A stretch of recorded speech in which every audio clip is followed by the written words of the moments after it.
Usa Yes. minimize kay ba? Hmm. Okay. Minimize kay alta. Dalton. Picture Hmm. delta rashi. Meeting ID ta control A. WhatsApp पूरा हो गई delta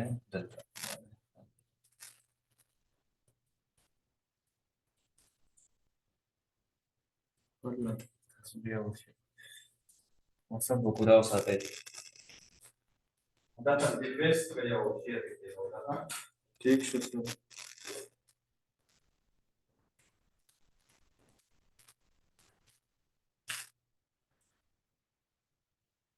ना वाले ना खराब करता है देखिए रिश्ता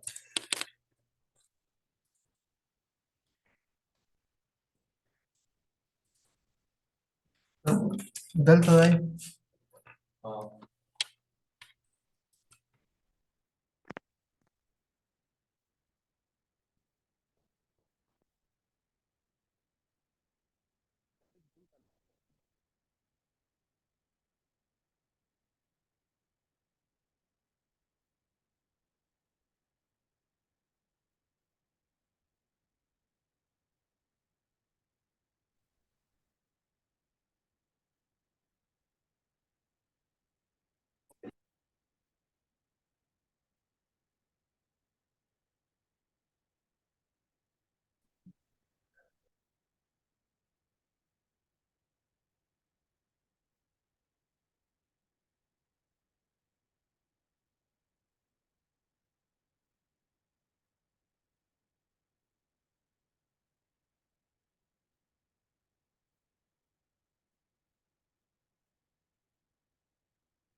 अस्सलाम वालेकुम। वालेकुम सलाम सर। अच्छा, नोट्स मिल गए सबको? जी सर। अच्छा, ये जो है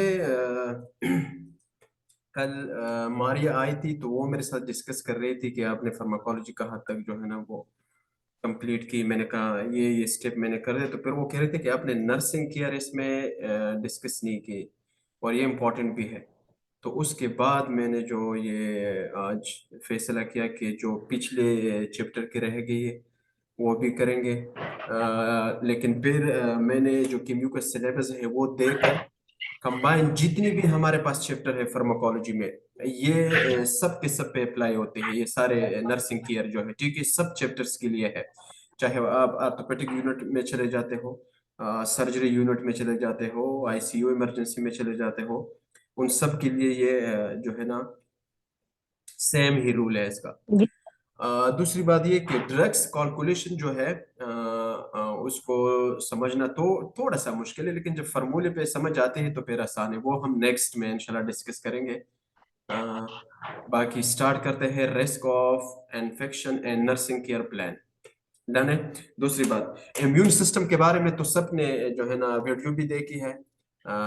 जिस तरह हमने HIV से पहले डिस्कस किया था कि पता होना चाहिए कि इम्यून सिस्टम क्या है। ये first line defence, second line defence. जिस तरह आपका स्किन बैरियर है, जब वो टूट जाए, रोड ट्रैफिक एक्सीडेंट हो जाए वगैरह, तो इन्फेक्शन हो सकती है। वो ऑलरेडी आप लोगों को पता है। डन है। तो लिटिल बिट इम्यून सिस्टम के बारे में यहाँ पर डिस्कस करेंगे और उसके बाद आगे हम कि किस तरह प्रोटेक्शन करोगे आप from the infected patients. So let's start. अच्छा, the human immune system is important for survival in the world full of potentially deadly and harmful microbes. सबको पता है इस चीज के बारे में। हमारे अराउंड जो है मिलियंस वायरस, बैक्टीरिया और सारे के माइक्रोब जो है वो पड़े हुए हैं। अच्छा, the serious impairment of this system can predispose to service to severe, even life-threatening infection, organs and tissue involved in the immune system, including the thymus. क्योंकि thymus आपके साथ वो स्ट्रक्चर है जहां पर आपका इम्यून सेल ट्रेन हो जाते हैं। वहां पर नर्सिंग सेल प्रेजेंट है, एपिथेलियल सेल प्रेजेंट है, और वो इसको क्या कर देते हैं, इम्यून सेल को ट्रेन कर देते हैं। अच्छा, बोन मेरो जहां पर आपका इम्यून सेल प्रोड्यूस होता है, WBC सेल वगैरह, लेम्फ नोड्स जहां पर मैक्रोफेज प्रेजेंट होते हैं। अच्छा, spleen, appendix, tonsils and Peyer's patches, और ये स्मॉल इंटेस्टाइन में आपके साथ प्रेजेंट होता है। ये पीचेस जो है, और ये भी इम्यून सिस्टम में हम अदा करता है in small intestine. If the patient immune system cannot be battled the invading microorganism sufficiently and infections अगर सिंपली बात है। आ गई समझ? जी सर। अच्छा, गुड। जी सर, आ गई। अच्छा, इसके बाद कहते हैं कि breaks the integrity of the integument. ये स्किन के बारे में बात कर रहा है, या म्यूकस मेम्ब्रेन, सॉफ्ट टिश्यू और even organs such as the kidney and lungs can be site for infection after trauma. And अच्छा, invest procedures or invasion of pathogens through the bloodstream or lymphatic system, done है। और blood vessel जो है या lymphatic vessel है, ये भी मैंने डिस्कस किया है आप लोगों को, और इसके डिफरेंशिएट भी होना चाहिए कि lymphatic सिस्टम में आपके साथ क्या चला जाता है और ब्लड वेसल में क्या चला जाता है आपके साथ, ठीक है। दोनों आपके साथ जो है ना सोर्स बन सकती है इन्फेक्शन की to the target tissue. A common means for infection disease to spread is by directly transferring bacteria, virus, or other germs from one person to another. This can transfer view contact, airborne, sexual contact, or sharing IV drugs. Acha, paraphernalia, also having inadequate resource, lack of knowledge, and being malnourished, yeah, malnutrition place an individual at high risk of developing, developing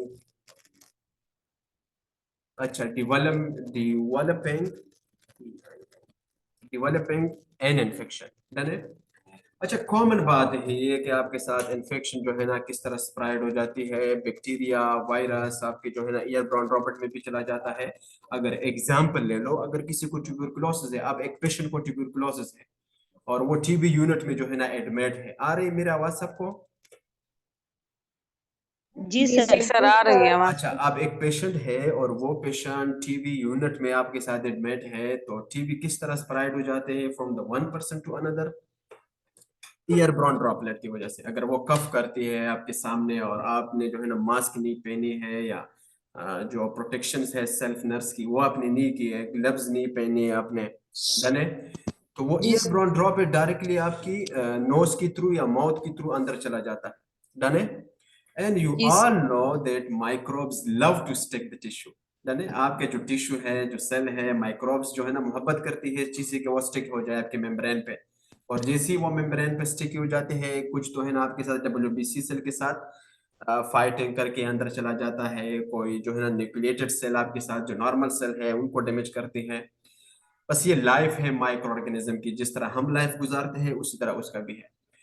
अच्छा, कोई जो है ना दूसरे, अगर जिस तरह TB का एग्जांपल मैंने दिया, अच्छा दूसरी किसी के साथ जो है ना, अगर किसी को HIV है और आप उसके साथ बहुत ज्यादा क्लोज हो या पेशेंट है, तो IV लाइन आप लगा रहे हो, डन है, और वहां पर जो है ना जी लिटिल बिट नीडल पेनिट्रेट होता है, तो उसी वजह से भी आपको जो है ना HIV हो सकती है, या सेक्सुअल कांटेक्ट जो है ना, जिस तरह हमने डिस्कस किया था कि एक पर्सन है और वो मल्टी ज्यादा लोग जो है ना उसकी कांटेक्ट में आते हैं, तो अमूमनली वो स्प्रेड होंगे। अच्छा, और शेयरिंग IV ड्रग्स, डन है। ज्यादातर मैंने एग्जांपल भी दिया था HIV में कि ये ड्रग्स एडिक्ट पेशेंट जो है, लोग जो होते हैं, वो IV लाइन ज्यादा लगाते हैं, हीरोइन, तो वो एक लगाते हैं, फिर वो दूसरा बंदा लगाते हैं वही इंजेक्शन से, और इस तरह जो है ना ये स्प्रेड हो जाता है। आगे आ गई इस पे समझ? जी सर। जी सर। इन्फेक्शन जी सर। प्रोलॉन्ग, अच्छा थर्ड पेज में कहते हैं इन्फेक्शन, अच्छा इस पे कंसंट्रेटेड करके जो है ना सीख लो। और दूसरी बात ये, कीड़ा ना बनो। कीड़े का मतलब ये है कि जो चीज मैं आप लोगों को सिखा रहा हूँ बस वही जो है ना आप उस पे रट्टा लगाते हो। देखो, जो चीज मैं आप लोगों को सिखा रहा हूँ, जो नोट्स मैं आप लोगों को दे रहा हूँ, उसी नोट्स को कंपेयर करो कोई दूसरे मुझसे अच्छा टीचर आप देख लो, पूरा यूट्यूब पढ़ा है, या और आप लोगों के हॉस्पिटल में डॉक्टर भी है, उनके साथ शेयर करो। वो जो है ना मुझसे खूबसूरत और अच्छे तरीके से आइडिया देगा आप लोगों को। फिर जब 2-3 आइडिया आते हैं कॉम्प्लेक्स बन के, तो वो जो है ना आपका जो फेवर कंसेप्ट है वो बनाता है फिर, ठीक है। जी सर। अच्छा, infections prolong healing can result in death in life untreated, done है। if left untreated, sorry, infection prolong हो जाता है, उसकी हीलिंग अगर आपने जो है ना ट्रीट नहीं किया, अब एक टिश्यू है, एक वुंड है आपके साथ, वो उसकी जो है ना प्रॉपर आपने वॉशिंग नहीं की, प्रॉपर उसका जो है ना ड्रेनेज नहीं किया, जो पसफॉर्मेशन है उसमें बैंडेज आपने नहीं की, प्रॉपर एंटीबायोटिक जो है ना पेशेंट ने यूज नहीं की, इस पैराग्राफ का जो मेन मकसद है वो आप लोगों के लिए ये है कि एजुकेशन जो है ना वो आप लोग प्रोवाइड करोगे पेशेंट को, उसको जो है ना एजुकेट गाइड करोगे कि अगर कोई जख्म वाला बंदा आता है, रोड ट्रैफिक एक्सीडेंट है और आप जो है ना इमरजेंसी में काम कर रहे हो माइनर ओटी में, तो जब आप उसके लिए पट्टी लगाते हो या टीटी वगैरह इंजेक्शन लगाते हो, उसके बाद जो है ना उसको गाइड करना भी पड़ता है। जो बेस्ट नर्स है, प्रोफेशनल नर्स, वो यही करेगा कि वो पेशेंट को गाइड करेगा। डने ट्रीटमेंट तो आप लोग करते नहीं हो, आप लोगों का काम ही ये कि गाइड करोगे पेशेंट को और केयर करोगे पेशेंट की। प्रोफेशनल वे जो है वो यही है। तो आफ्टर द मैनेजमेंट आप क्या करोगे, आप करोगे पेशेंट को गाइड कि ये हीलिंग जो है ये आप रोज क्या करोगे, इससे पट्टी जो है ना रिमूव करोगे और दोबारा नई पट्टी इस पे लगाओगे, मलहम इस तरह तरीके से जो है ना क्रीम इसके ऊपर लगाओगे। दूसरी बात, गाइड और किस तरह करोगे कि आप जो है ना एंटीबायोटिक का जो पैटर्न होता है इस मैकेनिज्म के थ्रू आपको जो है ना लेना है, चाहे वो बीटी डोज हो या टीडीएस हो। डन है। फिर उसके साथ अगर बीडी डोज है ज्यादातर या टीडीएस डोज है, ज्यादातर लोग क्या करते हैं, कभी जो है ना सुबह, फिर जो है ना दिन का खाना वो कभी 9 पे, गांव वाले लोग तो 8 और 9:30 8 तक जो है ना उसकी खाना तैयार होता है। तो वो खाने के बाद डायरेक्टली जो है ना, देखो मेन चीज आपके साथ है, आप डिवाइड करो। अगर टीटीएस डोज है तो 24 पे डिवाइड करो, 24 घंटे होते हैं हमारे पास। तो जब आप 24 पे टीटीएस डोज डिवाइड करोगे तो 8 आवर्स में आता है ये आपके साथ। तो आप पेशेंट को जी कहोगे कि फर्स्ट आप मॉर्निंग पे अगर आप 8 AM पे लेते हो फर्स्ट डोज, डने, तो सेकंड आफ्टर 8 आवर्स आप लोगे, थर्ड डोज फिर आफ्टर 8 आवर्स आप लोगे। तो इस तरह जो है ना, क्योंकि अपना जो है ना हाफ लाइफ जिसको हम कहते हैं ड्रग्स की, आप एक ड्रग्स है वो जो है ना आपके साथ 5 घंटे काम कर रहा है। तो अमूमन फार्मासिस्ट ने जो है ना इसी तरह उसका डोज दिया होगा कि आप इसको जो है ना 5 घंटे बाद लिया करे, या जो 4 टाइम अ डे या 3 टाइम अ डे है, इस तरह वो फिर डिवाइड करते हैं फार्मासिस्ट। अच्छा, इसके बाद मतलब है उसको इस, टाइमिंग मैनेजमेंट बतानी है सर। यस यस यस, मैं हर बात को थोड़ा लंबा कर देता हूँ लेकिन हम्म, समझाने के लिए। अच्छा, इसके बाद क्या है, anti microbial are widely used to treat infection when susceptibility, अच्छा सक्सेसिबिलिटी एज प्रेजेंट। अगर देखो दूसरी बात, यहाँ पर एक और बात आती है, बातें तो बहुत ज्यादा है लेकिन शॉर्ट में हम जाएंगे। यहाँ पर कल्चर और सेंसिटिविटी की बात आती है। डन है। जो प्रोफेशनल तरीका है आपके साथ मेडिकली वो ये है कि अगर आपको कोई जो है ना पस फॉर्मेशन है, करबंकल है या फरंकल वगैरह आया हुआ है और वो क्रॉनिक है आपके साथ, ताई में या बटक में आया हुआ है, होते हैं ना बड़े बड़े दाने जो होते हैं, मैं उसकी एग्जांपल दे रहा हूँ, और छोड़िए या टाइफाइड छोड़िए या इस तरह वो बीमारी छोड़िए। तो करना क्या है, सबसे पहले जो है ना कल्चर और सेंसिटिविटी आप करोगे। एक तो ये कि आपको माइक्रो ऑर्गेनिज्म का पता चलेगा। माइक्रो ऑर्गेनिज्म का पता चलेगा कि ग्राम नेगेटिव बैक्टीरिया है, एस क्लास का बैक्टीरिया है, और ये बैक्टीरिया है, या मरसा है, एमआरसी जिसको हम कहते हैं methicillin resistant streptococcal aureus, mostly skin infection में जो है ना वो ज्यादातर होते हैं आपके पास, वो है। तो करना क्या है, आप मरसा के लिए जो है ना आप पेंसिलिन तो काम नहीं करेगा मरसा पे, डायरेक्टली जो है ना डॉक्टर को फिर पता चलता है कि अच्छा ये तो ग्राम पॉजिटिव बैक्टीरिया है। अब ग्राम पॉजिटिव बैक्टीरिया पे कौन से ड्रग्स अच्छी तरीके से काम करता है, तो वही स्पेसिफिक ड्रग्स जो है ना, फिर जो है ना इसी कल्चर और सेंसिटिविटी में जो है ना ड्रग्स भी मेंशन किया होता है कि ये ड्रग्स इस ऑर्गेनिज्म के ऊपर काम करता है। डन है। जी तो सर। जब जी आप सर। वो, हाँ, तो जब आप वो ड्रग्स दोगे तो डायरेक्टली जो है ना वो माइक्रो Yes, ऑर्गेनिज्म sir, की डेथ करेगा मेरा। डेथ डेथ काज होगी। This is the professional way.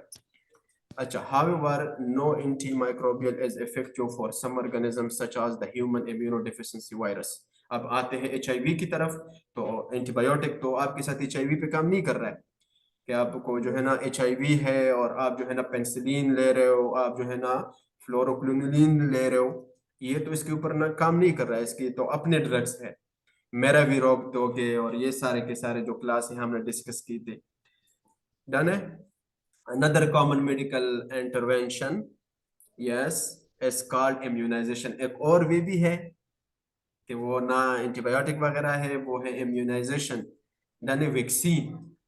और वैक्सीन के बारे में हमने डिस्कस किया था कि क्या है वो डेथ पार्टिकल में मॉडिफिकेशन करता है फार्मासिस्ट और उससे वैक्सीन बना देता है, और असल में वो वैक्सीन है क्या, पता है एनीवन?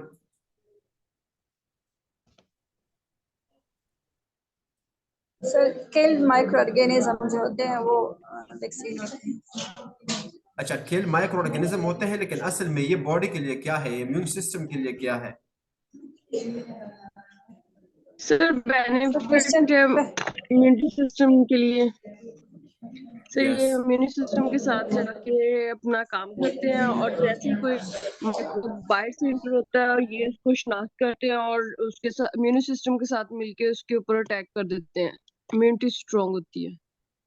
मैं समझा नहीं आपकी बात, चलो मैं समझा रहा हूँ। वैक्सीन जो आपके साथ है ये इम्यून सेल के लिए है। जो इम्यून सेल आपके साथ है, T naive cell, T lymphocyte, nature killer cell, इनके लिए ये क्या है, फॉरेन पार्टिकल। डन है, ये इसके लिए फॉरेन पार्टिकल है। जब आप HIV की वैक्सीन, तो मेरे ख्याल में नहीं है, मुझे तो पता है इसके बारे में नहीं है HIV वैक्सीन आया है कि नहीं आया है। टाइफाइड वैक्सीन ले लो, जब आप टाइफाइड वैक्सीन लेते हो तो आपका इम्यून सिस्टम इसी वैक्सीन, क्योंकि उसमें तो डेड पार्टिकल आपके साथ है माइक्रो ऑर्गेनिज्म, इसी वैक्सीन के अगेंस्ट जो है ना इम्यून सिस्टम अपने सेल प्रोड्यूस करता है। समझ आ गई? फिर इस वैक्सीन के अगेंस्ट आपके साथ सेल प्रोड्यूस हो गए। जब सेल प्रोड्यूस होगी तो वो सेल तो आपके इम्यून के जो है ना इम्यून सिस्टम जो है आपके साथ उसी में ही पड़ा है।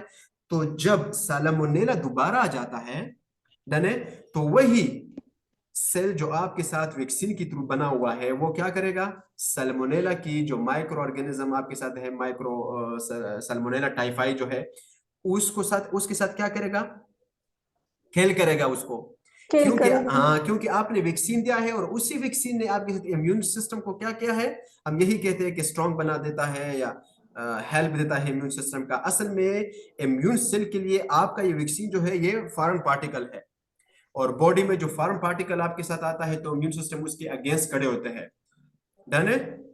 जी। तो ऑलरेडी अगर आप वैक्सीन दे रहे हो तो आप जो है ना उधर अंदर आपके बॉडी में सेल बन रहे हैं उसी माइक्रो ऑर्गेनिज्म के अगेंस्ट। तो जब वो माइक्रो ऑर्गेनिज्म अंदर आता है, आपके इम्यून सिस्टम स्ट्रांग है, ऑलरेडी सेल बना है, तो उसके ऊपर अटैक करके उसको मार देता है। अच्छा, this is also universally used for those who are at high risk for infection. ये immunization की बात कर रहा है। Hand washing is the best way to break the chain of infection. Specific nursing interventions will depend on the nature and severity of the risk. जितना आप dangers तो ना रिस्क यूनिट में आप काम कर रहे हो, ICU में काम कर रहे हो, CCU में आप काम कर रहे हो, और जो आपके साथ जो है ना जो रेस्क्यू यूनिट होते हैं हॉस्पिटल में, तो उतना ही आपको जो है ना स्ट्रांगली कवर करना पड़ता है, प्रोटेक्शन करना पड़ता है। डन है? अगेंस्ट द माइक्रो ऑर्गेनिज्म, और होना भी चाहिए, क्योंकि आप माइक्रो ऑर्गेनिज्म के साथ लड़ रहे हो, उसके साथ डील कर रहे हो।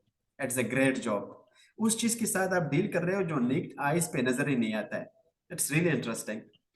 अच्छा, patient should be informed and well educated by nurses are recognizing the sign of infection and how to reduce their risk.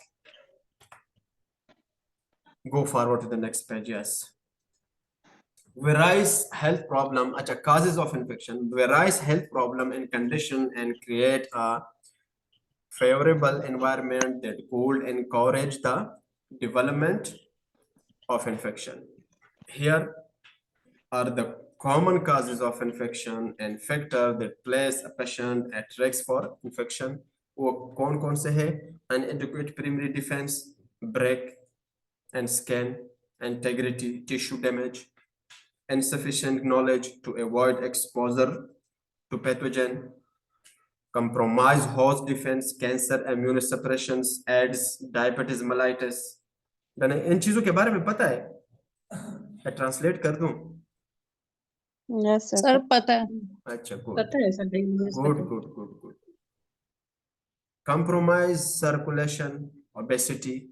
अच्छा, ओबेसिटी के बारे में पता है कोई? मुझे ओबेसिटी डिफाइन ना करो, मुझे ये बताओ कि ओबेसिटी जो है ना आपकी सर्कुलेशन पे क्या असर करता है।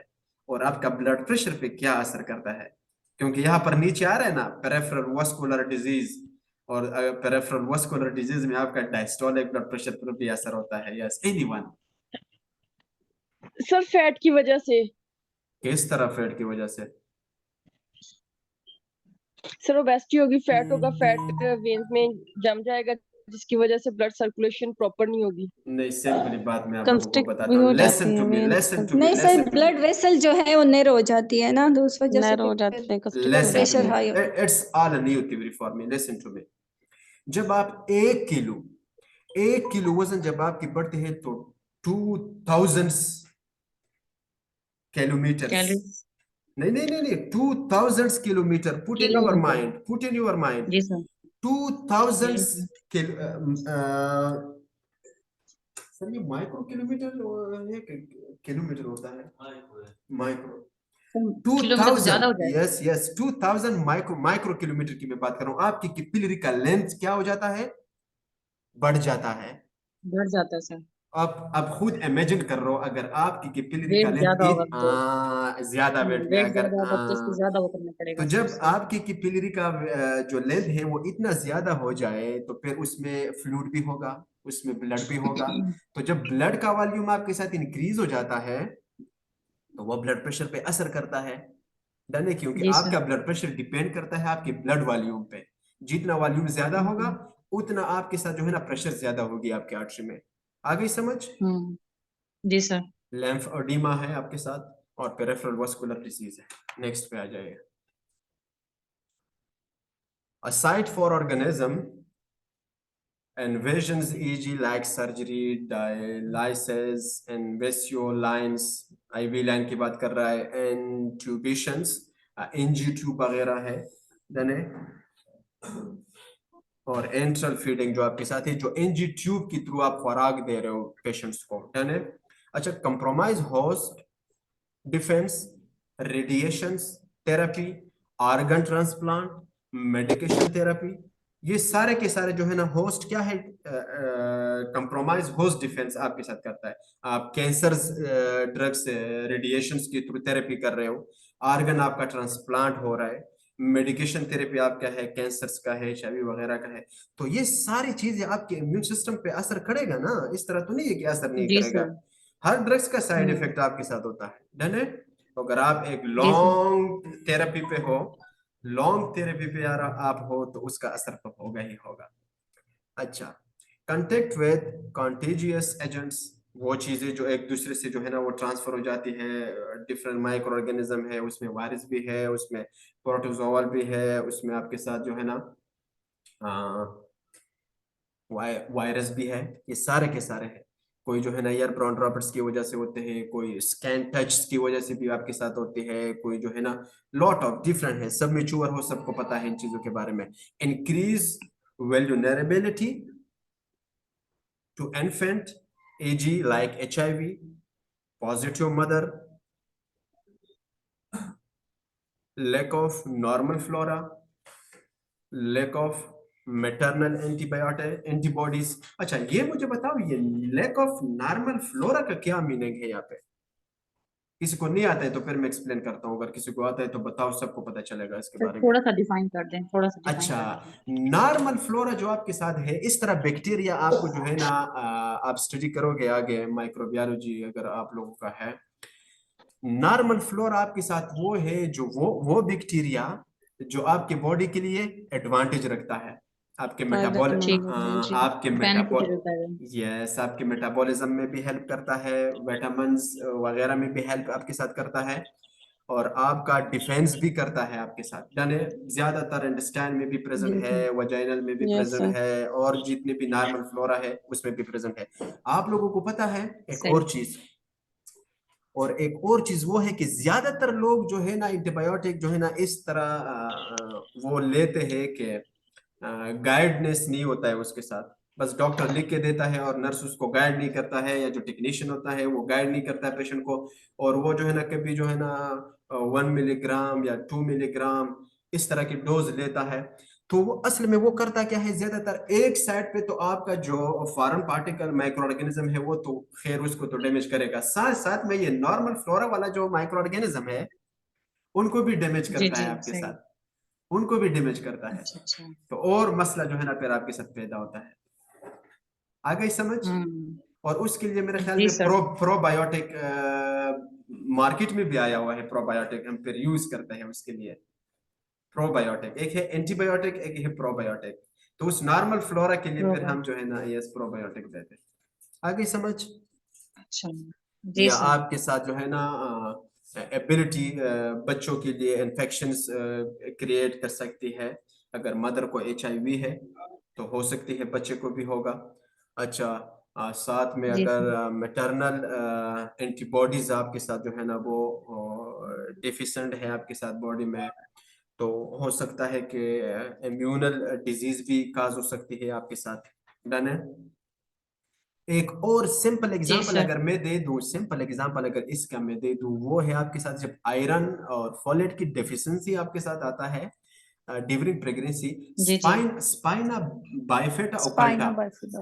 यस, वो बच्चे की बैक साइड पे जो हेयर निकलती है और आउट पुचिंग्स वर्टिब्रल कॉलम की जो आपके साथ होती जी है। सर। डन है? और ड्यूरिंग एम्ब्रियो स्टेज में वो आपके साथ डेवलप होता है वो एबनॉर्मेलिटी। तो ये एक जो है ना बेस्ट एग्जांपल है आप लोगों के साथ। lack of immunization, multiple sex partner, chronic disease, rupture of amniotic membrane. Next, nursing assessment for risk for infection. और infection. Yes. Assessment is paramount and identifying factor that may precipitate infection. Use the nursing assessment guideline below to identify your subjective data and objective data for your risk for infection care plan. अच्छा, first में कहते हैं कि immune system represent a break in the body in normal first line defence, lines of defense and many indicate an infection. Then second में आपके साथ कहते हैं access for the presence of local infection processes in the skin or mucous membrane. Sign and symptom include localized swelling, inflammation की बात है, localized redness, pain, tenderness, loss of functia या function and the effect area palpable heat. Done है? ये inflammation की sign आपके साथ कर रहा है। अमूमन बात है अगर आपके साथ किसी साइड पे जो है ना बॉयल निकला हुआ है, कार्बन वगैरह आपके साथ है, तो वो एरिया में आपके साथ क्या होगा, रेडनेस भी उसमें होगी, स्वेलिंग भी होगी, फंक्शंस भी उसका डिस्टर्ब होगा। उसका फंक्शंस क्या है, टिश्यू जो आपके साथ पूरा मेटाबॉलिज्म एक्टिविटी है, ब्लड फ्लो है, ये सारे के सारी चीजें जो है ना डिस्टर्ब होगी आपके साथ। डन है? तो साइन एंड सिम्टम, और ये चीज जो आपके साथ है, जहां पर भी आपके साथ लोकलाइज एब्नॉर्मेलिटी है, वो आपको क्या देगा? यस, साइन और सिम्टम ही देगा ना। कुछ आप साइन करोगे और कुछ सिम्टम आपको जो है ना क्या करेगा, बता देगा पेशेंट्स के ये प्रॉब्लम है, ये जगह दर्द कर रहा है। जब वो जगह आप देखोगे और उस जगह में क्या जी होगा आपके सर। साथ, उसमें रेडनेस भी होगा, उसमें स्वेलिंग भी होगा, रेडनेस होगी उसमें सर, पेन भी स्वेलिंग भी होगा। होगी। पेन के बारे में तो चलो ठीक आपके है। साथ जो है ना वो ये होगा कि टेंडरनेस भी होगी। पेशेंट आपको दिखाएगा कि ये चीज है। अगर आपका एब्डोमिनल प्रॉब्लम आपके साथ है, पेरोटोनाइटिस वगैरह इस तरह कोई प्रॉब्लम है, तो पेशेंट आपको जो है ना एक ही कंप्लेन करेगा कि मेरा पेट में जो है ना दर्द बहुत ज्यादा हो रहा है। लेकिन जब डॉक्टर और नर्स कंबाइन मिलकर इसका एग्जामिनेशन फिर करता है तो फिर पता चलता है कि इसमें तो फ्लूइड आया हुआ है एबनॉर्मली। डन है? इसमें तो इन्फेक्शन है। फिर उस क्या हो जी जाता सर। है, कभी कभी जो है ना उसी फ्लूइड से कल्चर करते हैं कि इसमें कौन कौन से है, उसका सेंसिटिविटी, उसका कल्चर। तो ये सारा मैकेनिज्म इस तरह है। डन है? अच्छा, जी सर। monitor and जी sir. report any sign and symptom of infection. Sign and symptom of infections vary according to the body area involved. Assess for the following sign and symptom. Which one? First में कहते हैं 3-1 में redness, swelling, increased pain, pollutant discharge, yes, from incision. अच्छा, injury and exit site of tube, IV, tubings, drains, and catheter. catheter. ये सारी चीजें जो आपके साथ है ये इन्फेक्शन की सबब बन सकती है आपके साथ। डन है। अगर आपने जी सर। देखो पुट इन योर माइंड, अगर आप एक बंदे की जो है ना, आप एक पेशेंट है माइनॉरिटी में और उसका जो है ना बाइल है, बहुत बड़ा बाइल उसका है या कार्बनकल वगैरह दाना निकला हुआ है, उसको आप इंसीज कर रहे हो। डन है। आपने ग्लव्स नहीं पहना है, आपने मास्क नहीं लगाया है, आपने और प्रोटेक्शन नहीं किया है। डन है। दूसरी बात ये तो आपने इन्फेक्शन करेगा। आपने किडनी ट्रे वगैरह नहीं रखा है उस पस फॉर्मेशन के लिए जो ड्रेन हो रहा है, जो निकल रहा है वहां से। डन है। ये सारे मैकेनिज्म आपने जी नहीं किया है और ये हमने देखी है जब हमारा इंटर्नशिप हो रहा था, ये सारी चीजें हमने देखी है कि कभी कभी इस तरह के मिस्टेक होते हैं। जी सर, होती हैं, इस वजह से तो हाँ डिजीज बढ़ गई हैं सर। हाँ बिल्कुल। स्कैन ग्रिफिंग हो रही थी, मेरे ख्याल में 8 ईयर का बच्चा था और बैक साइड पे उसकी ग्रिफिंग हो रही थी स्कैन की। तो ये पेशावर की बात मैं कर रहा हूँ, 2016 की मैं बात कर रहा हूँ। तो सर्जन मुझे कह रहा था, अभी भी मेरा बहुत करीब दोस्त भी है वो डॉक्टर इंतखाब, तो वो मुझे कह रहा था कि यह ये डस्टबिन जो है वो नीचे थोड़ा ले आओ, क्योंकि हाँ उस टाइम हम क्या कर रहे थे, ड्रॉप में हमने जो है ना वो वेजो कंस्ट्रक्शन के लिए जो यूज होता है,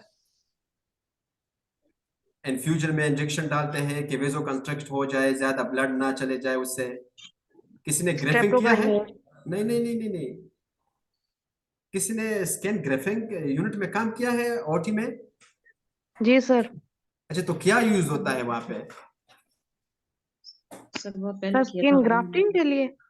ग्राफ्टिंग के दौरान जब आप डेड टिश्यू रिमूव करते हो ब्लेड के थ्रू और नए ग्राफ्टिंग आप लगा रहे हो स्कैन की, तो उस वेजो कंस्ट्रक्शन के लिए कि ब्लड आपके साथ जो है ना ज्यादा ना चले जाए, रुक जाए, उसके लिए हम क्या यूज करते हैं? नॉर्मल सेलेन। इंजेक्शन तो नहीं यूज। नॉर्मल सेलेन में हम लगा देते हैं कि वो क्या होते हैं जो इसके ऊपर फिर डालते हैं?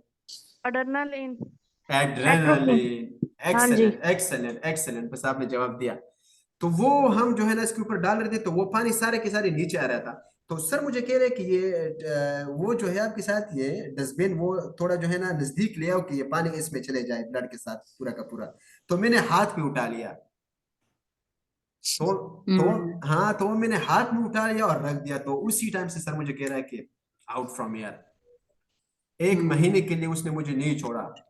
फिर दोबारा अच्छा। उसने खुद मुझे कहा गया कि बस आप आ सकते हो। तो इस तरह मिस्टेक हो सकती है। जी सर, जी ठीक है। सर। अच्छा, तो इसके बाद क्या है? इसके बाद कि there are the classic sign of infection. Any suspicious drainage should be culture, antibiotic therapy as determined by pathogen identified। आ गई समझ? जी सर। जिस तरह हमने डिस्कस किया कि अगर आप एक साइड को जो है ना वो उससे जो पस फॉर्मेशन है वो निकाल रहे हो या और कोई कैथेटर आप यूज कर रहे हो, आईवी ट्यूबिंग दे रहे हो, एनजी ट्यूबिंग वगैरह दे रहे हो, तो पूरा प्रोटेक्शन होना चाहिए आप लोगों की। ग्लव्स, मास्क, दो दो सर वो पूरी स्टरलाइज होनी चाहिए ना, ये प्रोसेस हाँ स्टरलाइज होनी सारे चाहिए। सारे चीजें बिल्कुल बिल्कुल। तो आप आपकी जो प्रोटेक्शन है वो अच्छी तरह होगी और आप सेफ होगे, कोई इन्फेक्शन वगैरह नहीं होगी आपको। जी सर। Elevated temperatures. अच्छा, पाकिस्तान के अगर मैं बात करूं, ये कोविड के बाद ये ज्यादा जोर दिया है इन चीजों पे, इसके पहले नहीं थी जी सर। हॉस्पिटल में ये चीजें। सर पहले तो ग्लव्स भी नहीं मिलते थे हमें। कुछ नहीं। उसके अच्छा, बाद मिलना शुरू हुए। Elevated temperature. अच्छा, टेम्परेचर की तो बात ही जो है ना आपके साथ एक कुछ इस तरह डिजीज भी होते हैं। चलो पढ़ते हैं इसके बारे में भी। Fever is often the first sign of an infection. Done है। लेकिन जी कभी सर। कभी इस तरह है भी कि आपको कोई इन्फेक्शन ही ना हो और आपका टेम्परेचर जो है ना वो हाई हो सकती है। ठीक है, पर नॉर्मल भी होगी। अच्छा, a temperature of up to 38 Fahrenheit, done, centigrade जो है आपके साथ। और ये आता है एक आपके साथ जो है ना पॉइंट्स में आता है और दूसरा जो है ना आपके साथ जिस तरह की 38 अगर आ रहा है, डन है, तो आप वो कितने मेजर करोगे? वो 100। 100.4। तो हाँ, तो हाइट, यस, 100.4। 4 या 104 भी ना लगाओ, 100। तो ये टेम्परेचर है आपके साथ, ये जो वो डिफाइन कर रहा है। सेंटीग्रेड यस, और ये फॉरेनहाइट में डिफाइन, मतलब यस यस होना यस चाहिए। यस, ये डिफाइन कर रहा है कि टेम्परेचर है 48 हॉर्स पोस्ट ऑपरेटिव। डन है। इस तरह देखो, एक इस तरह भी टेम्परेचर आपके साथ होता है। अगर किसी का अपेंडिसेक्टोमी हो रहा है या टॉन्सिलेक्टोमी हो रहा है किसी का, तो ऑपरेशन के बाद भी उसको जो है ना कुछ अरसे के लिए टेम्परेचर होते हैं, वो जी डर की वजह से और इस तरह की वजह से ये सब होती है। ठीक है। सो जी post sir. Operative is usually related to surgical stress after 48 hours a temperature of greater than 37.7 99.8 Fahrenheit may indicate infection। Done है। आप एग्जैक्ट ये जी बात सर। नहीं है, ये बात नहीं देखो, फिर भी मैं कह रहा हूँ कीड़ा ना बनो किस नोट्स के कीड़ा बनोगे और इसको रट्टा करोगे और कहोगे कि अगर 99.8 है तो ये बिल्कुल एक्सेप्ट इन्फेक्शन हो है। सर। नहीं नहीं नहीं नहीं, हर चीज को आइडेंटिफाई करना होगा। यू डीलिंग विद ह्यूमन, आप उस प्रोजेक्ट के साथ डील कर रहे हो जो अल्लाह ताला ने जो है ना कुरान शरीफ में कितने बार जो है ना वो इंसान जी के सर। लिए किस खूबसूरत खूबसूरत आयत अल्लाह ने डिलीवर किया है। डन है। तो आप बहुत हाई प्रोजेक्ट पे काम कर रहे हो, मिसाल नहीं होता है मेडिकल लाइन में जो लोग आते हैं जी उनका। सर। हम लोग ये रिस्क पे हैं सर, हम लोग से बहुत ज्यादा हाई एक्यूरेसी से हैं। हाई प्रोफाइल वाले लोग हैं जो भी है मेडिकल लाइफ में। A very high temperature occupied by sweating and chills may indicate septicemia। Done है। अगर अब दूसरी बात, अगर अगर आपको टेम्परेचर है और साथ में स्वीटिंग भी आ रही है तो ट्यूबरकुलोसिस भी हो सकती है, नाइट स्वीटिंग। डन है। अच्छा, जी सर। रेस्पिरेटरी एक और डिजीज भी है, उसमें भी ट्यूबरकुलोसिस का सेम साइन सिम्टम होता है, हिस्टोप्लाज्मोसिस। डन है। अगर आपका हिस्टोप्लाज्मोसिस है, हिस्टोप्लाज्म भी सीवियर, उसमें टेम्परेचर होता है, नाइट स्वीटिंग उसमें होती है, ये सारी चीजें जिस तरह ट्यूबरकुलोसिस में है। तो ये एक एग्जांपल सेप्टिसीमिया का दिया है कि अगर आपका पूरा ब्लड जो है ना वो उसमें पस फॉर्मेशन बैक्टीरिया वगैरह है, ये सेप्टिसीमिया है, तो इसमें आपके साथ स्वीटिंग होगी और जी टेम्परेचर सर। इसमें होगी। तो ये सिर्फ जी इस सर। एज पे लिमिटेड नहीं है कि सिर्फ इसमें होगा, और भी डिजीज है। ये सारे का मतलब इसमें ये है कि जब आप इस तरह का पेशेंट देखते हो कि उसका टीबी है और उसका जो है ना स्वीटिंग भी आ रही है और फेवर भी ज्यादा है, और दूसरी तरफ सेप्टिसीमिया का पेशेंट है उसका भी यही हाल है। डन है। तो इसका मतलब ये है कि आप जो है ना प्रोफेशनल वे पे जाओ। प्रोफेशनल वे क्या है, कल्चर करो, आइडेंटिफाई करो कि बैक्टीरिया है या क्या है, जी सर। जी सर। तो सब कुछ वाज़ेह आ जाएगा आप लोगों के। डन है। जी sir. Colour of respiratory secretions, इस स्प्यूटम की बात कर रहा है कि आपके साथ एम्फीसीमा में किस तरह स्प्यूटम होगा। साइस्टिक फाइब्रोसिस डिजीज है, बच्चों में ज्यादा कॉमन है, वाइटिश पीपल जो आपके साथ है उसमें ज्यादा होते हैं साइस्टिक फाइब्रोसिस। अगर अस्थमा है या नमूनिया है, नमूनिया में किस तरह स्प्यूटम होगा, रस्टी होगा या ब्लैक होगा या येलो होगा या किस तरह होगा। डन है। तो ये आपके साथ रेस्पिरेटरी सिक्रीशंस की बात कर रहा है कि अगर आपको नमूनिया है या आपको जो है ना एस्थमा है या आपको ब्रोंकाइटिस है, ब्रोंकिस्टिसिस है, ये सारे रेस्पिरेटरी डिजीज है, तो जो स्प्यूटम आप जो है ना सिक्रीट हो रहा है आपके साथ, और ये असल में ये स्प्यूटम क्या है, इसी में आपके साथ जो है ना डेड पार्टिकल होता है माइक्रो ऑर्गेनिज्म की, क्योंकि आपके सीलिया जो है और म्यूकस लेयर जो है एपिथेलियल लाइनिंग जो आपके रेस्पिरेटरी सिस्टम का है वो सिक्रीशन करता है, और इसी सिक्रीशन में आपके साथ क्या गिर जाता है, माइक्रो ऑर्गेनिज्म। एक एलपी जैसा ले लो, जब एलपी आप लोगों ने फेसबुक पे देखा होगा, ये माउस के लिए एक किस्म का वो शीट होता है जिसके ऊपर माउस आता है तो उसमें वो चिपक जाती है। चिपक जाता है। हाँ, इसी जी तरह सर। आपका म्यूकस भी है। इस म्यूकस में जब आपके साथ आ जाता है माइक्रो ऑर्गेनिज्म तो उसमें स्टिकी हो जाता है, तो जब वो स्टिकी हो जाता है तो नीचे आपका एपिथेलियल सेल इरिटेट होता है। जब वो इरिटेट होता है तो उसके नीचे तो ब्लड सप्लाई है ऑलरेडी, जी सर। उसी ब्लड सप्लाई से आपके साथ डब्ल्यूबीसी सेल आएगा, और हर सिस्टम में आपके साथ माइक्रोफेज प्रेजेंट है। अगर किडनी की तरफ चले जाए तो mesangium cell is the macrophage of the kidney, वहां पर फेगोसाइटोसिस करता है फिल्ट्रेशन से। अगर आप नर्वस सिस्टम में चला जाए तो नेफ्रेल्गिया सेल आपके साथ माइक्रोफेज है। अगर आप लिवर में जाए तो कपर सेल आपके साथ माइक्रोफेज है, वहां पर एंगल्फिंग करता है। तो हर साइड पे अल्लाह ताला ने ये फौज जो है वो प्रोटेक्शन के लिए रखा है कि अगर माइक्रो ऑर्गेनिज्म आता है तो उसको एंगल्फ करो, जो जी है ना सर। इसके फेगोसाइटोसिस वगैरह जो अमल है वो करो इसके साथ। डन है। तो वो डब्ल्यूबीसी सेल जब आ जाता है, और सबसे एक्यूट इन्फ्लेमेशन का जो सबसे फर्स्ट सेल है आपके साथ वो नाइट्रोफिल है, सबसे हाई और सबसे ज्यादा अमाउंट में, मेरे ख्याल में भी उसका नंबर भी ज्यादा है, 72 तक उसका नंबर है नाइट्रोफिल का। डन है। डब्ल्यूबीसी जी सेल सर। का है। तो वही स्प्यूटम आपके साथ कुछ टाइम बाद वो म्यूकस बन के, वो म्यूकस सिक्रीशन उसका जो होता है, और उसमें जो है ना WBC से, अगर उस सिक्रीशन के लिए माइक्रो ऑर्गेनिज्म उसमें पड़ा हुआ है और उसके लिए जो है ना आपके माइक्रोफेज आ जाता है या नाइट्रोफेज आ जाता है, तो इसका तो अपना लाइफ स्पेन है। अब माइक्रोफेज आपके साथ जो है ना कितना टाइम जिंदा रहेगा, या तो 7 डेज जिंदा रहेगा या 5 डेज। नाइट्रोफिल या 5 घंटे या 10 घंटे तक मेरे ख्याल में उसको पूरा इस तरह, मुझे पता नहीं इसका लाइफ स्पेन इतना है, उसके बाद तो इसकी डेथ होगी। तो ये सारी चीजें कहाँ जाएगी, ये स्प्यूटम में ही जाएगी आपके साथ। पर आप जब आप स्प्यूटम की कल्चर करते हो तो उससे फिर पता चलता है आपके साथ। आ गई इस पे समझ? जी सर। अच्छा, अपीयरेंस ऑफ यूरिन। अच्छा, हम यूरिन की अपीयरेंस भी होती है, यूरिन रूटीन एग्जामिनेशन भी होती है, और डिफरेंट जो विजिबिलिटी है माइक्रो ऑर्गेनिज्म का, हमें पता चलता है कि आपके साथ यूरिन डिटेक्ट इन्फेक्शन है, जिस तरह की एपिथेलियल सेल यूरिन में आपके साथ आता है, डन है। और वही एपिथेलियल सेल इंडिकेट करता है कि यूरिन डिटेक्ट इन्फेक्शन आपके साथ है। पस सेल उसमें आ जाता है आपके साथ, रेड ब्लड सेल उसमें लार्ज अमाउंट में आपके साथ आ जाता है, उनको पता चलता है कि प्रॉब्लम है। डन। जी सर। जी sir. Monitor white blood cell WBC count.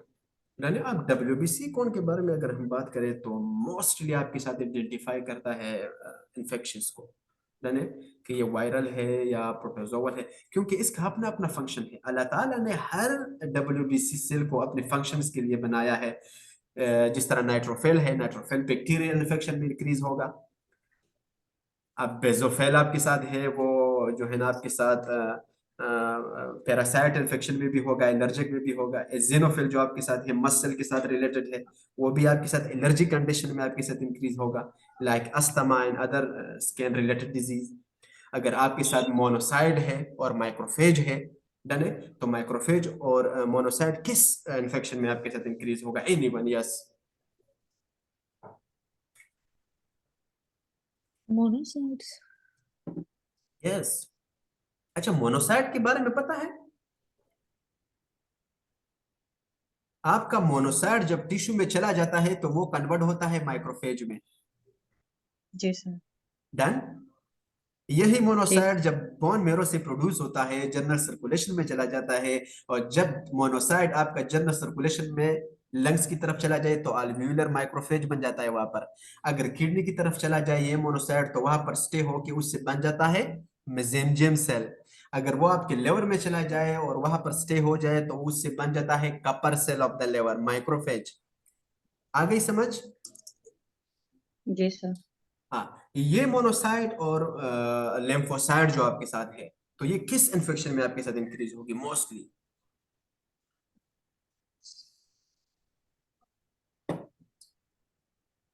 You're not interesting in theory.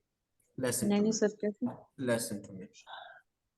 Viral infection, chronic infection and viral infection में आपके साथ इंक्रीज होता है। जी सर। देखो, हमने HIV के बारे में डिस्कस किया था, ये लिम्फोसाइट आप भूल गए फिर?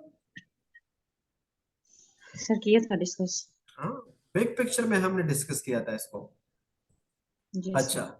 an increased WBC count indicate the body effort to combat the pathogen rate are as follows। अच्छा, इसमें नीचे क्या है? लो, ग्लो 4500, 4500, नॉर्मल कितना है? अच्छा, इसके साथ ये 500 लिखा है जहां से मैंने ये नोट्स बनाया है, और मुझे अभी पता चला ये 4500, ये 4000 है, ठीक है, नॉर्मल फिजियोलॉजिकली।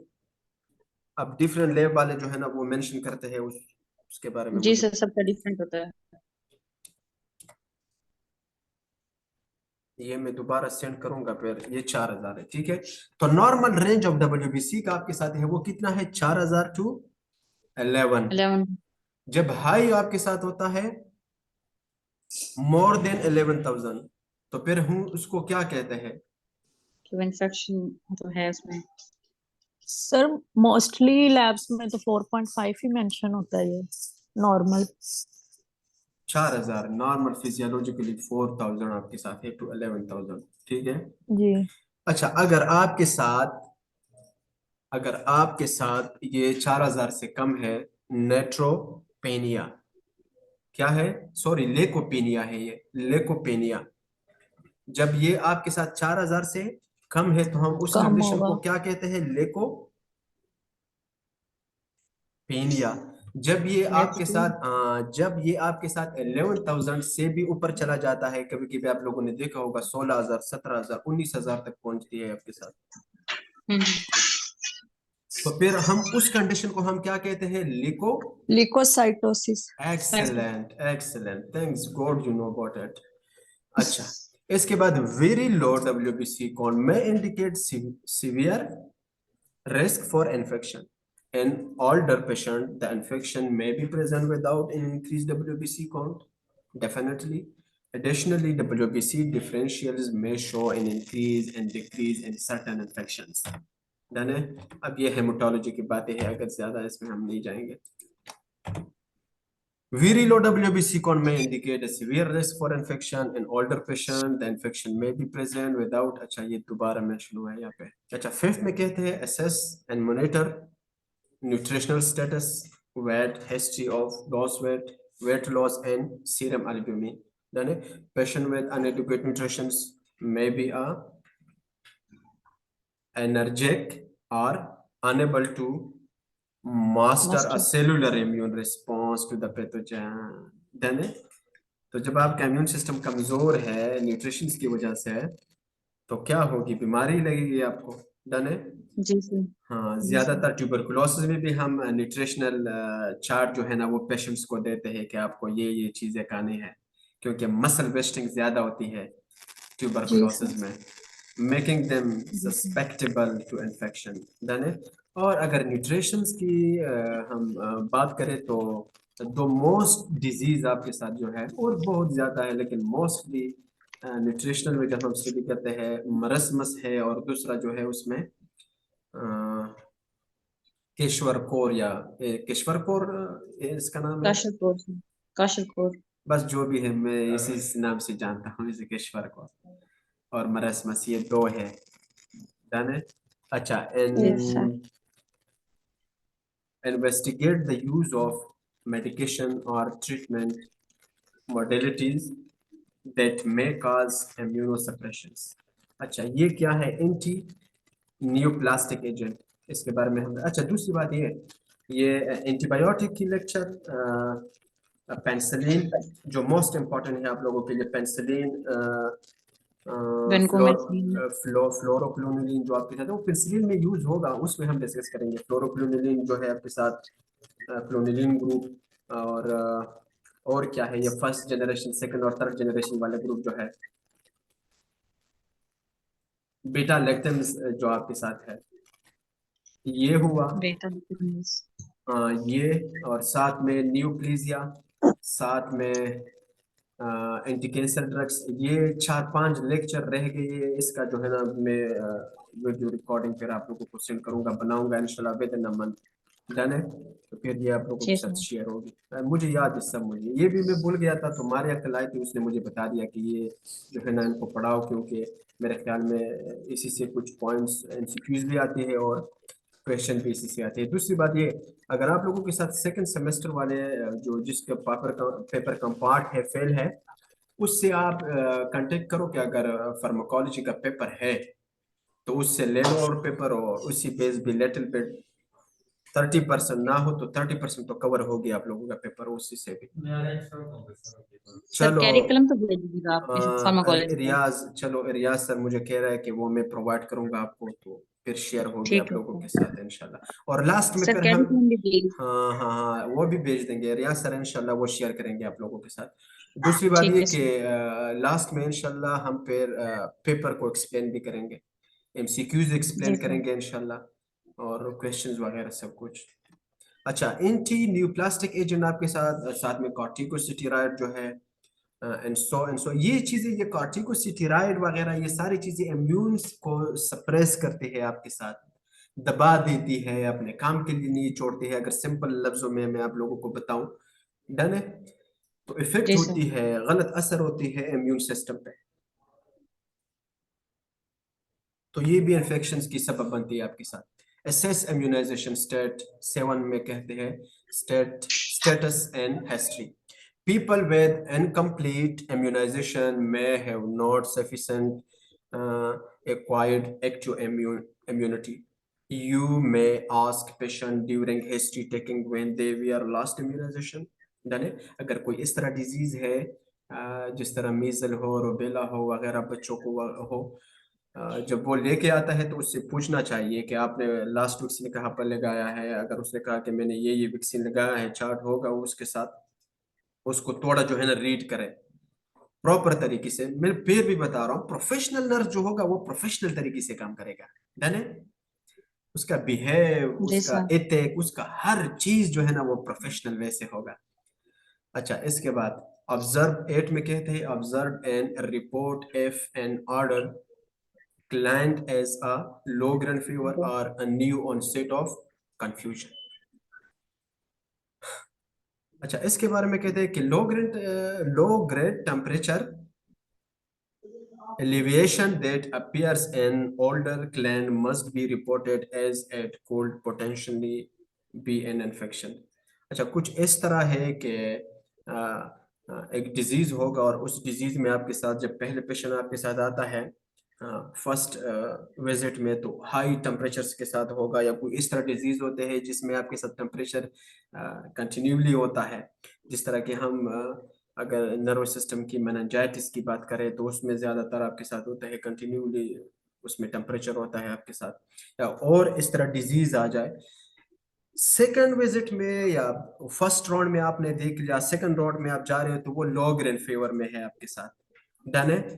तो इसका मतलब ये नहीं है कि ये पेशेंट आपके साथ ठीक हो गया है। समझ आ रहे मेरे बात की? जी सर। इसका मतलब ये है कि अगर एक पेशेंट आपके साथ एडमिट है और फर्स्ट मॉर्निंग वार्ड में जो है ना आप राउंड पे हो, उसका हाई टेम्परेचर है और आप जो है ना उसे और डोज कैलकुलेट हुआ है आपके साथ, डॉक्टर ने दिया है कि ये डोजेस इस टाइम पे देना, और आप इवनिंग पे जा रहे हो या सेकंड राउंड पे जा रहे हो और वो आप टेम्परेचर चेक कर रहे हो, टेम्परेचर ठीक है, ओके हो कि पेशेंट को बिल्कुल आप ठीक हुआ। डोज को दूसरी बात है कि डोज को कंप्लीट करना चाहिए। डन है? जी सर। चाहे पेशेंट ठीक हो या ठीक नहीं हो। डन है? हर डोज का जी अपना साइकिल होता है और उसी साइकिल के थ्रू आपके साथ उस बैक्टीरिया को किल करता है। कुछ ड्रग्स होते हैं जो आपके साथ 2-3 दिन में काम करेगा, पूरे आपके माइक्रोब जो है उसको रिमूव करेगा, खत्म करेगा। दूसरा आपके साथ जो है ना 14 दिन में कवर। देखो सिंपली बात है, ज्यादा बात बढ़ाने की जरूरत ही नहीं है। ये एरेडिकेशन थेरेपी जब हम प्रिस्क्राइब करते हैं एच पाइलोरी में या टाइफाइड में और टाइम देते हैं कि आपको 28 दिन ये खाना होगा, 20 दिन खाना होगा, 14 दिन ये चीजें खाने, किस लिए हम देते हैं? डॉक्टर तो पागल नहीं है। ये बात ही इसमें बात ही ये कि इतने टाइम में आपके साथ ये एरेडिकेट होगी, दैट्स इट। आ रही समझ? बस इसमें जी यही सर। बात है। इसके बाद obtain the travel history from client. कुछ इस तरह डिजीज होते हैं जो बंदा जो है ना वो ट्रेवल करता है और उस ट्रेवल के दौरान वॉमिटिंग स्टार्ट हो जाती है। अब हिस्ट्री ले लो उससे, आप कहाँ से आए हुए हो, यानी रास्ते में आपने क्या खाया है, ज्यादातर इस तरह जो है ना। अच्छा, इस वॉमिटिंग के थ्रू जो है ना एक और बात मैं आप लोगों को बताऊं कि ये वॉमिटिंग होता क्या है। इस तरह भी होगा कि एक पेशेंट आता है, डन है, इमरजेंसी में पेशेंट आता है और वो कहता है कि मैं बिल्कुल इतना डिहाइड्रेट हूँ, पूरा का पूरा वॉमिटिंग और ये मुझसे हो रहा है। डन है? अल्लाह ताला ने मेड्यूला ऑब्लोंगेटा के बारे में पता है? It is the last part of the brain जी स्टेम। सर, ब्रेन में होता है। हाँ, मेड्यूला ऑब्लोंगेटा में अल्लाह ताला ने एक एरिया को प्रोड्यूस किया है जिसका नाम है एरिया पोस्टीरियमा। डन है? और ये ब्रोकन ब्लड ब्रेन बैरियर है। देखो अल्लाह ताला ने न्यूरोनल सेल को एक प्रोटेक्शन दिया है, मास्टर सेल है ये बॉडी का न्यूरोनल सेल। अल्लाह ताला ने इसको जो प्रोटेक्शन दिया है वो ब्लड ब्रेन बैरियर के थ्रू दिया है। लेकिन मेड्यूला में अल्लाह ताला ने एक चीज को जो है ना खोला रखा है, फोर्स उसमें बना दिया है और उस एरिया का नाम है एरिया पोस्टीरियमा। अब इस एरिया पोस्टीरियमा में होता क्या है, जब आप गलत खुराक खाते हो और उसमें जो है ना टॉक्सिन है या इस तरह और पार्टिकल है, तो जब वो ब्लड में चला जाता है तो इस ब्रोकन एरिया में वो अंदर चला जाता है। For what? For sampling. How the beautiful mechanism of God, it's really great. ये सिंपल के थ्रू ये ब्लड अंदर जाएगी और वहां पर चेक होगी कि इसमें कुछ गलत चीज या इसमें कुछ टॉक्सिक चीज है या नहीं है। समझ आ रही है मेरी बात की? जी सर। तो अगर इसमें नेचुरली है। हाँ, नेचुरली है, गॉड क्रिएशन है। अगर इसमें कोई डेंजरस पार्टिकल है तो वहां से केमिकल रिलीज होगी, वो न्यूरॉन इरिटेट होगी और जो मेड्यूला में आपका वोमिटिंग सेंटर है वो वोमिटिंग सेंटर स्टिमुलेट होगी और वो एंटीपेरास्टालिसिस मूवमेंट स्टार्ट करेगा। समझ आ रहा है? सही सर। जी सर। आप लोगों ने देखा होगा कि जब आईवी लाइन आप लगा रहे हो सिप्रोफ्लॉक्सासिन या पेनिसिलिन वगैरह जिसी भी आप लगा रहे हो डायरेक्टली पेशेंट को वोमिटिंग आता है। जी सर। आ रहे समझ मेरी बात की? तो वो पार्टिकल डायरेक्टली आपके सेंट्रल नर्वस सिस्टम मेडुला में चला जाता है और इन एरिया पोस्टीरियम के अंदर जब वो सैंपल के थ्रू ब्लड चला जाता है तो वो न्यूरॉन इरिटेट होता है और वो केमिकल ट्रिगर के थ्रू केमिकल रिलीज कर देता है और डायरेक्टली आपको एंटीपेरास्टालिसिस मूवमेंट स्टार्ट हो जाती है। तो कभी कभी खुराक की वजह से भी इस तरह ही होता है क्योंकि पेशेंट तो कमजोर है, पेशेंट कमजोर होगा, डिप्रेस है, ट्रेवल किया है इसने, इस तरह की केसेस जो है ना मोस्टली ज्यादातर आती है। तो फिर पता होना चाहिए और पेशेंट से हिस्ट्री लेना चाहिए कि आपने क्या खाया, आपने खुराक खाया, अच्छा चलो ठीक है तो बस ठीक हो जाओगे, ORS दे दो उसके साथ ठीक होगा। आ रहे समझ? जी सर। ये सारे बातों का कहने का मतलब ये है guidance. You must treat the patient professionally, that's it. Done है? और आपकी ये प्रोफेशनल वे जो है, ये गाइडनेस जो है पेशेंट को 50% ठीक कर देता है। आ रहे समझ? बिल्कुल, हाँ बिल्कुल बिल्कुल। फॉर प्रेग्नेंट क्लाइंट आपके साथ क्या होगा? प्रोलॉन्ग रप्चर ऑफ इम्यूनोटिक मेम्ब्रेन, ये सारे पता है इन चीज के बारे में। डिलीवरी यूनिट और इन चीजों में आप लोगों का अपना प्रोफेशनल है, इसमें बहुत काम किया होगा सबने। अच्छा, before delivery put the mother and unit बच्चे की बात कर रहा है at increase risk for infection. Done है? अगर आपके साथ अब और बात बढ़ेगी अगर मैं और चीजें डिस्कस करूं, क्योंकि अल्हम्दुलिल्लाह बहुत सी चीजों के बारे में मुझे पता है। अगर आपको प्री स्क्रीमशिया केस है, डन है, एक पेशेंट है उसको प्री स्क्रीमशिया केस है, तो प्री स्क्रीमशिया में होता क्या है? एनीवे बताओ मुझे कोई, एनीवन? सर बीपी हाई हो जाता है, पेशेंट को फिट्स पड़ते हैं। अच्छा, तो ये बच्चे पे क्या असर होती है? सर उसकी डेथ कॉज हो सकती है। अल्लाह अल्लाह, listen to me, you all create the new theory for me, listen to me। आपके साथ पोर्टल हाइपरटेंशन हो जाता है, क्या हो जाता है? पोर्टल सर्कुलेशन के बारे में पता है?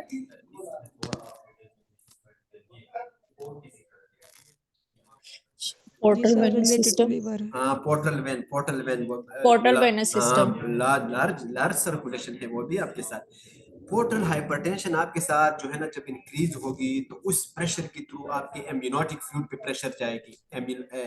जो आपके एम्यूनोटिक फ्लूइड, एम्यूनोटिक एक्टिविटी आपके साथ है वो लेयर जिसमें आपके साथ बच्चा प्रेजेंट है, बच्चा पड़ा हुआ है, उस पे जब आपके साथ प्रेशर जाएगी, उस प्रेशर के थ्रू आपके साथ इम्यूनोटिक मेम्ब्रेन जो है वो रेप्चर हो जाता है। आ रहा है समझ? जी सर। तो जब वो रेप्चर होगी तो उस फ्लूइड में तो आपके साथ क्या क्या नहीं है, all understand about it. Done है? तो पूरा का पूरा जो है ना आपकी ब्लड में आपके इंटेस्टाइन्स ऑर्गन जो आपके साथ है वो सारों को डिस्टर्ब कर देती है और इसी वजह से आपके साथ जो है ना यही हाइपरटेंशन किस चीज में चला जाता है? Yes, anyone? किसी ने ट्रीट किया है डॉक्टर के साथ, गायनोकोलॉजिस्ट के साथ प्री स्क्रीमशिया केस?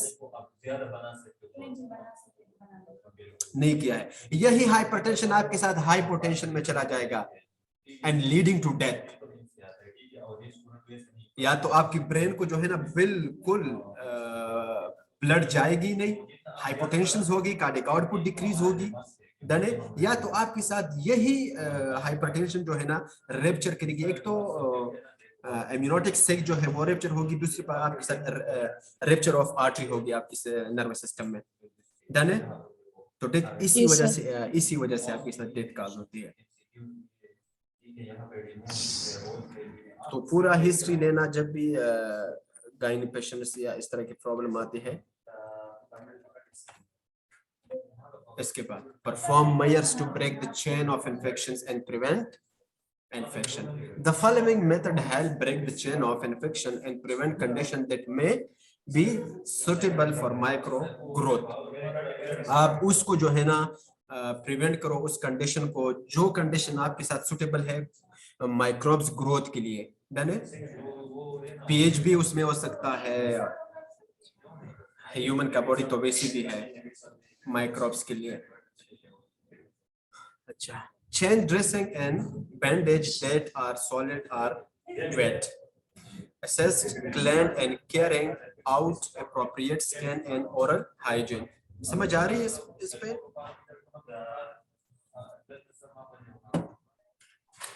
जी सर आ रही है। अच्छा good. Dispose of solid lined properly, ensure all fluid container are covered, avoid taking, coughing or sneezing over open wound or sterile field, wear gloves when handling patients secretion। Done है? अच्छा, ये secretion की जो बात है, ये एक secretion ये नहीं है कि आपके मुंह के थ्रू जो सिक्रीशन पेशेंट से आ रही है, ये जो है ना आप इंसिस कर रहे हो एक चीज को, सर्जिकल ओटी में आप हो, इंसिस हो रहा है पेशेंट्स की ऑर्गन या पार्ट्स इंसिस हो रहा है, और जो है ना वहां से भी सिक्रीशन हो सकती है ना। इस तरह को नहीं, आप किसी पेशेंट को जो है ना उसकी सर्जरी हो रही है, उसका HIV भी है, समझ आ रही है? जी सर। या कोई पस फॉर्मेशन वगैरह इस तरह की आप जो है ना माइनर सर्जरी कर रहे हो, तो वो सारे चीजों में जो है ना ग्लव्स, ये सारे प्रोटेक्शन होने चाहिए। अच्छा, instruct client to perform hand hygiene when handling food और ईटिंग। ये सिंपली बातें हैं ये सारे के सारे। इसके बाद आ जाए, इसके बाद क्या है, initiate the specific precautions for suspected suspected agent and determined by CDC protocol. अच्छा, ये CDC प्रोटोकॉल आपके साथ सेंट्रल डिजीज कंट्रोल, ये एक इदारा है जो इस पे काम कर रहा है, ठीक है। यहाँ पर 4-5 एग्जाम्पल दिया है मेनिंजाइटिस, और मेनिंजाइटिस भी आपके साथ काज हो सकते हैं एयरबोर्न ड्रॉपलेट की वजह से। जाने किसी को मेनिंजाइटिस है, देखो मेनिंजाइटिस का जो मैकेनिज्म है कि ये आप लोग यही सोचोगे कि ये बैक्टीरिया किस तरह और वायरस इस ब्रेन तक पहुंचता है। दूसरी बात, ये मेनिंजिस के बारे में अगर आप देख ले तो सेरेब्रल स्पाइनल फ्लूइड जो है ब्रेन का, आप लोगों ने नहीं सुना होगा इसके बारे में, ये बैक्टीरिया के लिए पैराडाइज है, जन्नत है। हम चाहते हैं ना कि हम जन्नत में चला जाए, ऐश माश करे, मजे करे। बैक्टीरिया अगर चाहे कि मैं पैराडाइज में चला जाऊं तो ये ब्रेन में चला जाता है, सीसेफ में। सीसेफ में आपके साथ, ये मुझे बताओ कि नॉर्मल WBC काउंट कितना है आपके साथ? 4000 से लेकर 11,000 तक। जी सर। अच्छा, CSF में सेरेब्रल स्पाइनल फ्लूइड में 5% WBC सेल प्रेजेंट है, तो क्या ये प्रोटेक्शन करेगी? 5% नहीं सर, 5% ओनली नहीं कर सकता है, बहुत का। इसीलिए जो है ना आपके साथ ये माइक्रो ऑर्गेनिज्म जो है, चाहे वो वायरस हो, चाहे वो बैक्टीरिया हो, व्हाटएवर, ये CSF इसके लिए पैराडाइज है। लेकिन जाना मुश्किल है, और हर मुश्किल के लिए जो है ना चैलेंजेस होता है। बैक्टीरिया भी चैलेंज लेता है, आपके रेस्पिरेटरी ट्रैक्ट में जो है ना जो एपिथेलियल है वहां पर स्टिकी हो जाता है, फिर उसको जो है ना ब्रेक कर देता है, अंदर चला जाता है, और कैरोइडेड आर्टरी के थ्रू जो है ना ऊपर चला जाता है, आपको जो CSF है वहां पर आपका बैरियर जो है ना वो क्रॉस कर देता है। डन है? तो ईयरबोर्न ड्रॉपलेट की वजह से भी आपके साथ जो है ना मेनिंजाइटिस काज हो जाती है, रूबेला भी है, MRSA जो आपके साथ है, मेस्टरसा, ज्यादातर लोग इसे मेस्टरसा कहते हैं, मेटिसिलिन रेजिस्टेंट स्ट्रेप्टोकोकल ऑरियस, ये भी एयरबोर्न ड्रॉपलेट की वजह से होती है, और कांटेक्ट की वजह से भी होती है आपके साथ। COVID-19 it is a mega example, big example। tuberculosis airborne droplet, समझ आ रहा है? जी सर। अच्छा, नीचे जो है ना CDC प्रोटोकॉल, ये कोविड का मेंशन हुआ है, और कहते हैं कि stay home, done, separate from other as much as possible, use a separate bathroom, done है। अच्छा, दूसरी बात मैं आप लोगों को टाइफाइड के बारे में बताऊं। यहाँ पे अगर एक पेशेंट को टाइफाइड है, डन है, या इस तरह है कि वार्ड में पेशेंट को टाइफाइड है, वो एडमिट है, उसका इंटेस्टाइन परफोरेशन हुआ है, जो भी है, जो कॉम्प्लिकेशन है आपके साथ, किसकी? सैल्मोनेला टाइफाई की, डन है। Stool is the major source of infections for typhoid fever, put in your mind. पता है आप लोगों को?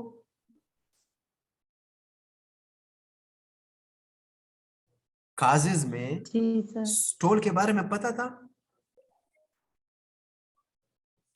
नहीं सर। अच्छा, 85% is the big mega source of stall for typhoid fever.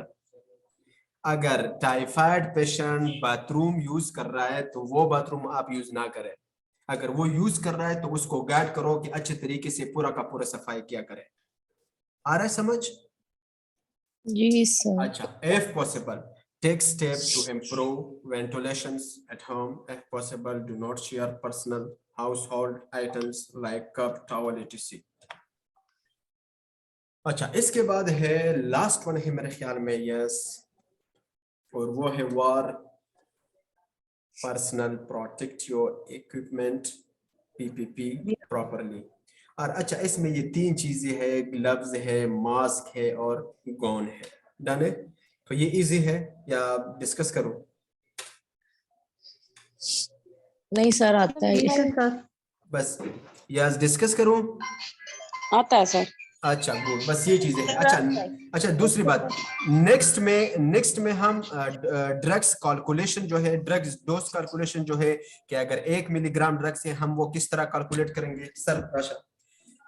तो ते रिकॉर्डिंग में देना पड़ेगा वो शो रवान देता। ओके नदम शेयर का वैसा हाँ ओके ठीक है, बस क्लास खत्म हो गई। और ड्रग्स कैलकुलेशन जो है कितने रहते हैं सर? यूनिट्स कितने रहते हैं पढ़ने वाले? और सिलेबस तो मैंने नहीं देखा है, लेकिन ये जो आज का जो टॉपिक है ये पुराना टॉपिक है क्योंकि हमने नहीं किया था नर्सिंग प्लानिंग वगैरह। जी सर। तो ये हो गया। अब ड्रग्स का जो कैलकुलेशन है उसका फार्मूला वगैरह है वो भी हम इंशाल्लाह नेक्स्ट में पढ़ेंगे, ठीक है? जी सर हमें सिलेबस प्लीज भेज दें। बेफिक्र रहो। अच्छा ये बताओ कि आप स्क्रीन शो हो रहा है आप लोगों को? हाँ जी, अभी जी सर। हुआ है। जी अच्छा, सर। हारिस सर आप लोगों के लिए कर रहा है तो ये वीडियो भी आप लोगों के साथ शेयर होगी। ठीक है ना दा वो कबला बस मैं क्लास खत्म शो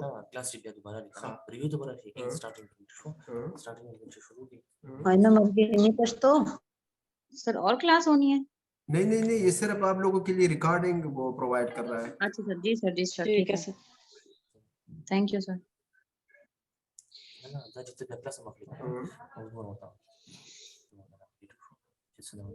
अच्छा ठीक ये पढ़ाई भी आएगी? हाँ दा पश्तो खबर दा पश्तो। अच्छा बस क्लास खत्म show. Okay sir. Okay class is dismiss. Okay sir. Okay sir. Thank you sir. Okay thank you sir.